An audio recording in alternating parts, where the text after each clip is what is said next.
Motorists facing being forced off the road by soaring car insurance bills, an ageing population being blamed for the spiralling premiums. But some drivers are being denied insurance altogether, despite being one of the safest demographics on the road. What on earth is going on? Let's bring in Nick Freeman, motoring lawyer. Hi, Nick. Why are the premiums so expensive for over 65s? Well, I think they're being unfairly targeted. I mean, insurance premiums have gone up massively because of electric cars. They're more expensive to make, they're more expensive to run, they're more likely to be stolen. There's problems with the batteries. So we've got that problem, we've got the theft problem. So insurance premiums across the board are going up. But older drivers who have increased massively, there's something like 6.19 million drivers over 70 now, compared with about 4 million 10 years ago. Their premiums have gone up massively, 43% in the last 12 months. So they've gone up disproportionately compared with other people. And as you rightly say, that they're among the safest people on the road.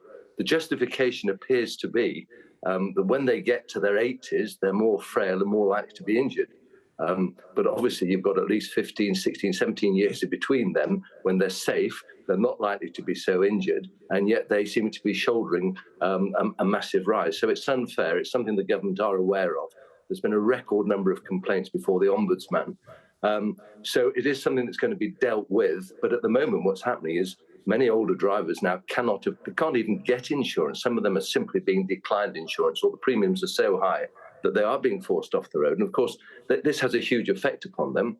Many of them have lost partners, there's loneliness, they can't get about, they need connection to get about their day-to-day life. It's very important as one gets older.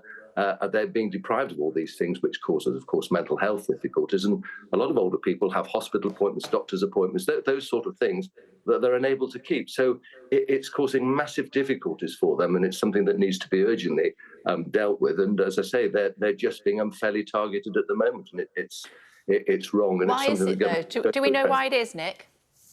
I think they're just an easy target, aren't they? To me, I can't see any logical reason other than they're easy. They're not going to fight. They're not going to kick up a mess, a stinking argument, and they are, because there's a record number of complaints. But I think the insurance company sees them as an easy target, and they're not working. So maybe the insurance company thinks not only is it easy prey, but most of them aren't working, so they're not vital for the continuance of the growth of the economy. One of the concerns, I suppose, then, is that potentially we may find some people, even in their 60s, 70s, into their 80s, may be tempted to drive uninsured. You, as a lawyer, you tell them absolutely not to do that. Definitely not. That would literally make them uninsurable in the future. You get 6 to 8 points for that heavy fine. I mean, that would be probably instant disqualification, and of course, maybe a compulsory retest. So some of them may never find themselves back on the road. So I would strongly advise against that. I'd search around. There are all sorts of insurance companies that specialise in older drivers. Be patient. Do your research. Look at the various websites, and you should find something, although I am hearing anecdotally horror stories out there of people with clean driving licenses who've never had a conviction, who are not that old.